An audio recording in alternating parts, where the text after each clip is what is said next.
किसी गांव में शंकर नामी एक किसान रहता था। सीधा सादा गरीब आदमी था। अपने काम से काम, न किसी के लेने में न किसी के देने में छक्का पंजा न जानता था। छल कपट की उसे छूत भी न लगी थी। ठगे जाने की फिक्र न थी। विद्या न जानता था। खाना मिला तो खा लिया, न मिला तो चरबन पर कुनात की। चरबन भी न मिला तो पानी लिया और राम का नाम लेकर सो रहा। मगर जब कोई मेहमान दरवाजे पर आ जाता तो उसे ये इस्तिग्ना का रास्ता तर्क कर देना पड़ता था। ख़ुसूसन जब कोई साधु महात्मा आ जाते थे तो उसे लाजिमन दुनियावी बातों का सहारा लेना पड़ता था। खुद भूखा सो सकता था, मगर साधु को कैसे भूखा सुलाता। भगवान के भक्त जो ठहरे। एक रोज शाम को एक महात्मा ने आकर उसके दरवाजे पर डेरा जमा दिया। चेहरे पर जलाल था। पीतांबर गले में, जटा सर पर, पीतल का कमंडल हाथ में, खड्डाऊं पैर में, ऐनक आंखों पर, गर्ज की पूरा भेस उन महात्मा का सा था जो रऊसा के महलों में रियाजत, हवा गाड्ढियों पर मंदिरों का तवाफ और योग मुराकिबा में कमाल हासिल करने के लिए लजीज घिजाए खाते हैं। घर में जौ का आटा था, वो उन्हें कैसे खिलाता। जमाना ए कुदीम में जौ की खवाह कुछ अहमियत रही हो, मगर जमाना ए हाल में जौ की खूरिश महात्मा लोगों के लिए स्कील और देर हज्म हुई है। बद्धी फिक्र हुई कि महात्मा जी को क्या खिलाऊं। आखिर तय किया कि कहीं से गेहूं का आटा उधार लाऊं। गांव भर में गेहूं का आटा न मिला। गांव भर में सब आदमी ही आदमी थे। देवता एक भी न था। देवताओं को खूरिश कैसे मिलती। खुशकिस्मती से गांव के पुरोहित जी के यहां थोड़े से गेहूं मिल गए। उनसे 1.25 सेर गेहूं उधार लिए और बीवी से कहा कि पीस दे। महात्मा ने खाया, लंबी तान कर सोए और सुबह आशीर्वाद देकर अपना रास्ता लिया। पुरोहित जी साल में 2 बार खलियानी लिया करते थे। शंकर ने दिल में कहा कि 1.25 सेर गेहूं क्या लौटाऊं, पंसेरी के बदले कुछ ज्यादा खलियानी दे दूंगा। वो भी समझ जाएंगे, मैं भी समझ जाऊंगा। चैत में जब वो पुरोहित जी पहुंचे तो उन्हें 1.5 पंसेरी के करीब गेहूं दे दिए और अपने को सुबुक दोष समझकर इसका कोई तज़किरा न किया। पुरोहित जी ने भी फिर कभी न मांगा। सीधे साधे शंकर को क्या मालूम कि ये 1.25 सेर गेहूं चुकाने के लिए मुझे दोबारा जन्म लेना पड़ेगा। 7 साल गुजर गए। पुरोहित जी ब्राह्मण से महाजन हुए। शंकर किसान से मजदूर हो गया। उसका छोटा भाई मंगल उससे अलग हो गया था। एक साथ रहकर दोनों किसान थे, अलग होकर दोनों मजदूर हो गए थे। शंकर ने बहुत चाहा कि निफाक की आग भद्दकने न पावे, मगर हालत ने उसको मजबूर कर दिया। जिस वक्त अलग चूल्हे जले वो फूट फूट कर रोया। आज से भाई भाई दुश्मन हो जाएंगे। एक रोए तो दूसरा हंसेगा। एक के घर में घमी होगी तो दूसरे के घर गुलगुले पकेंगे। मोहब्बत का रिश्ता, दूध का रिश्ता आज टूटा जाता है। उसने सख्त मेहनत करके खानदानी इज्जत का ये दरखत लगाया था। उसे अपने खून से सींचा था। उसका जड्डत से उखदना देखकर उसके दिल के टुकड़े हुए जाते थे। 7 रोज तक उसने दाने की सूरत भी न देखी। दिन भर जेठ की धूप में काम करता और रात में लपेट कर सो रहता। इस सख्त रंज और नाकाबिले बर्दाश्त तकलीफा ने खून को जला दिया, गोश्त और चर्बी को घुला दिया। बीमार पड़ा तो महीनों चारपाई से न उठा। अब गुजर बसर कैसे हो। 5 बीघे के आधे खेत रह गए, एक बैल रह गया। खेती क्या खाक होती। आखिर यहां तक नौबत पहुंची कि खेती सिर्फ नाम भर को रह गई। माश का सारा भार मजदूरी पर आ पड़ा। 7 साल गुजर गए। एक दिन शंकर मजदूरी करके लौटा तो रास्ते में पुरोहित जी ने टोक कर कहा, शंकर, कल आके अपने बीज बैंक का हिसाब कर ले। तेरे यहां 5.5 मन गेहूं कब से बाकी पड्डे हैं और तू देने का नाम नहीं लेता। क्या हज्म करने का इरादा है। शंकर ने तज्जुब से कहा, मैंने तुमसे कब गेहूं लिए थे कि 5.5 मन हो गए। तुम भूलते हो, मेरे यहां न किसी छटाक भर अनाज है, न 1 पैसा उधार। पुरोहित, इसी नियत का तो ये फल भोग रहे हो, खाने को नहीं जुड्ढता। ये कह पुरोहित जी ने उसका 1.25 सेर गेहूं का जिक्र किया जो आज से 7 साल कब्ल शंकर को दिए थे। शंकर सुनकर साकित रह गया। मैंने कितनी बार उन्हें खलियानी दी, उन्होंने मेरा कौन सा काम किया। जब पोथी पथरा देखने, 7 शगुन विचारने द्वार पर आते थे तो कुछ न कुछ दक्षिणा ले ही जाते थे। इतना स्वार्थ। 1.25 सेर अनाज को लेकर अंडे की तरह ये भूत खद्दा कर दिया जो मुझे निगल ही जाएगा। इतने दिनों में एक बार भी कह देते तो गेहूं दे ही देता। क्या इसी नीयत से चुप बैठे रहे। बोला, महाराज, नाम लेकर तो मैंने इतना अनाज नहीं दिया, मगर कई बार खलियानी में सेर सेर 2-2 सेर दे दिया है। अब आप आज 5.5 मन मांगते हो, मैं कहां से दूंगा? पुरोहित, लेखा जौ जौ, बख्शीश 100-100। तुमने जो कुछ दिया होगा, खलियानी में दिया होगा, उसका कोई हिसाब नहीं। चाहे एक की जगह 4 पंसेरी दे, तुम्हारे नाम ही में 5.5 मन लिखा हुआ, जिससे चाहे हिसाब लगवा लो। दे दो तो तुम्हारा नाम झीख काट दूं, नहीं तो और बरहता रहेगा। शंकर, पांडे, क्यों एक गरीब को सताते हो? मेरे खाने का ठिकाना नहीं, इतना गेहूं किसके घर से दूंगा? पुरोहित, जिसके घर से चाहे लाओ, मैं छटाक भर भी ना छोड़ दूंगा। यहां न दोगे, भगवान के घर तो दोगे? शंकर कांप उठा। हम पढ़े लिखे लोग होते तो कह देते, अच्छी बात है, ईश्वर के घर ही देंगे। वहां की तूल यहां से कुछ बढ़ी तो ना होगी। कम से कम इसका कोई सबूत हमारे पास नहीं, फिर उसकी क्या फिक्र? मगर शंकर इतना अक्लमंद, इतना चालाक न था। एक तो कर्ज, वो भी ब्राह्मण का। बही में नाम रहेगा तो सीधे नरक में जाऊंगा। इस ख्याल से ही उसके रोंगटे खड्डे हो गए। बोला, महाराज, तुम्हारा जितना होगा यहीं दूंगा। ईश्वर के यहां क्यों दूं? इस जन्म में तो ठोकर खा ही रहा हूं, उस जन्म के लिए क्यों कांटे बोऊं? मगर ये कोई न्याय नहीं है। तुमने राई का पर्वत बना दिया। ब्राह्मण हो के तुम्हें ऐसा नहीं करना चाहिए था। उसी गड्ढे ही तकाजा करके लिया होता तो आज मेरे ऊपर बद्धा बोझ क्यों पड़ता? मैं तो दे दूंगा, लेकिन तुम्हें भगवान के यहां जवाब देना पड़ेगा। पुरोहित, वहां का डर तुम्हें होगा, मुझे क्यों होने लगा? वहां तो सब अपने ही भाई बंद हैं। आर्षि मुनि, सब तो ब्राह्मण ही हैं, कुछ बने बिगड़ेगी, संभाल लेंगे। तो कब देते हो? शंकर, मेरे पास धरा तो है नहीं, किसी से मांग जांच कर लाऊंगा तभी दूंगा। पुरोहित, मैं ये न मानूंगा। 7 साल हो गए, अब एक का भी मुलाहिजा न करूंगा। गेहूं नहीं दे सकते तो दस्तावेज लिख दो।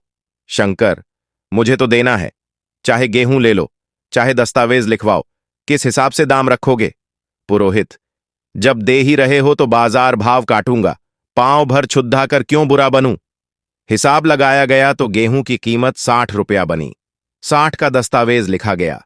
3 रुपये सैकड़ा सूद। साल भर में न देने पर सूद की शरह 3.5 रुपये सैकड़ा।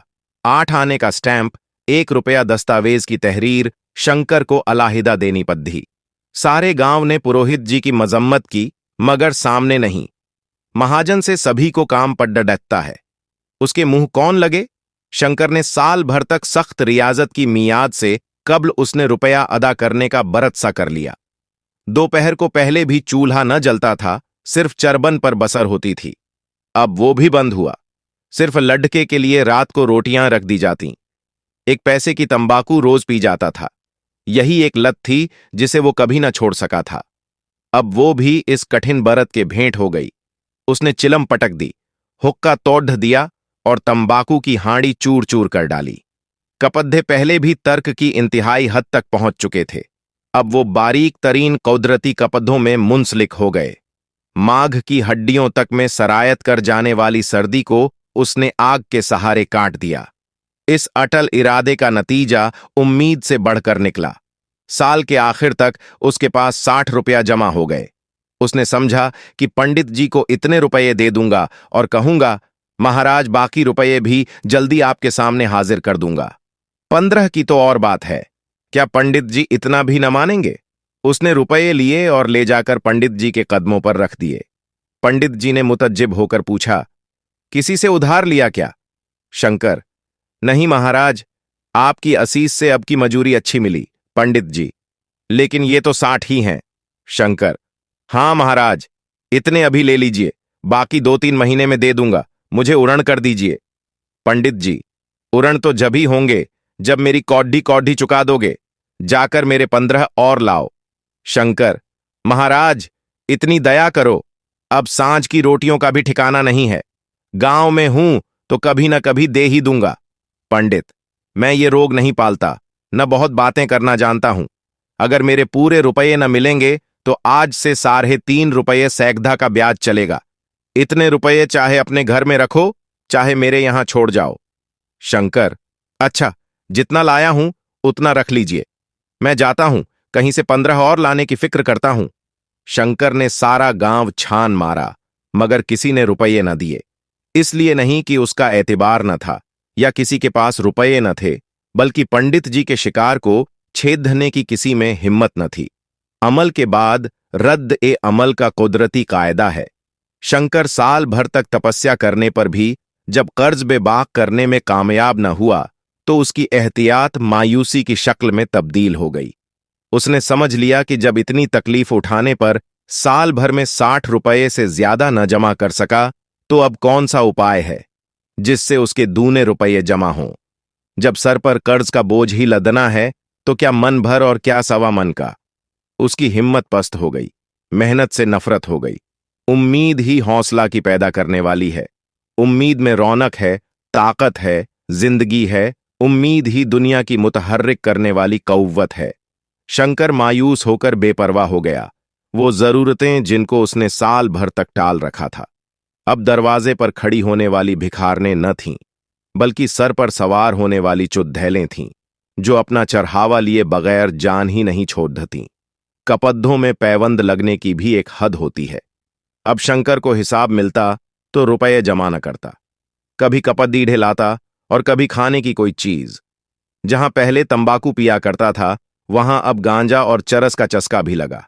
उसे अब रुपये अदा करने की कोई फिक्र न थी, गोया उस पर किसी का एक पैसा भी न था। पहले लर्जा आ जाने पर भी वो काम करने जरूर जाता था, अब काम पर न जाने का बहाना तलाश किया करता। इस तरह 3 साल गुजर गए।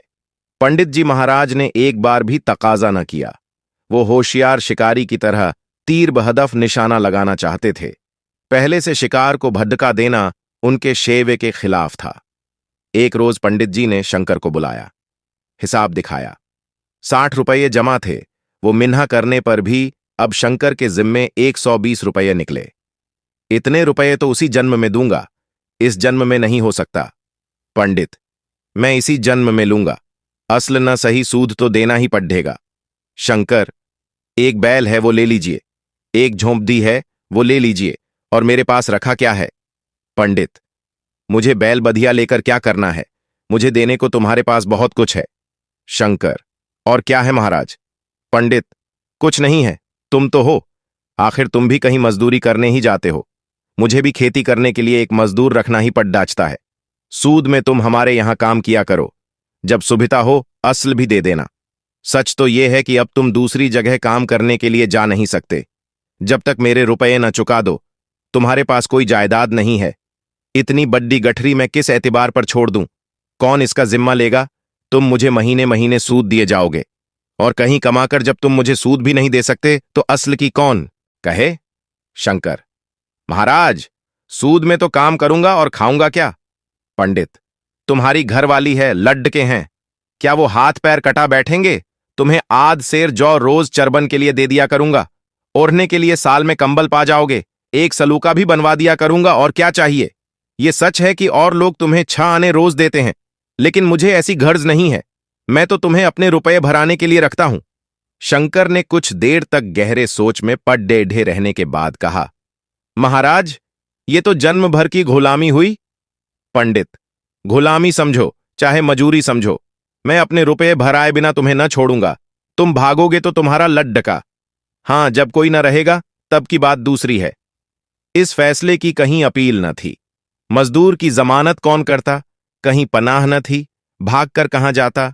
दूसरे रोज से उसने पंडित जी के यहां काम करना शुरू कर दिया। 1.25 सेर गेहूं की बदौलत उम्र भर के लिए गुलामी की बेदियां पांव में डालनी पद्धीं। उस बदनसीब को अब अगर किसी ख्याल से तस्कीन होती थी तो इसी से कि ये सब मेरे पिछले जन्म का भोग है। औरत को वो काम करने पड़े थे जो उसने कभी न किए थे। बच्चे दाने दाने को तरसते थे, लेकिन शंकर चुप देखने के सिवा और कुछ न कर सकता था। वो गेहूं के दाने किसी देवता बुद्ध की तरह तमाम उम्र उसके सर से न उतरे। शंकर ने पंडित जी के यहां 20 बरस तक गुलामी करने के बाद इस घमकदे से रेहलत की। 120 अभी तक उसके सर पर सवार थे। पंडित जी ने उस गरीब को ईश्वर के दरबार में तकलीफ देना मुनासिब न समझा, बस उन्होंने उसके जवान बेटे की गर्दन पकड़ दी। आज तक वो पंडित जी के यहां काम करता है। उसका उद्धार कब अदा होगा भी या नहीं, ईश्वर ही जाने। स्टोरी अच्छी लगी हो तो चैनल को लाइक, सब्सक्राइब और शेयर जरूर करें और कमेंट में बताएं कि आपको कौन सी कहानी मुंशी प्रेमचंद की सबसे अच्छी लगी।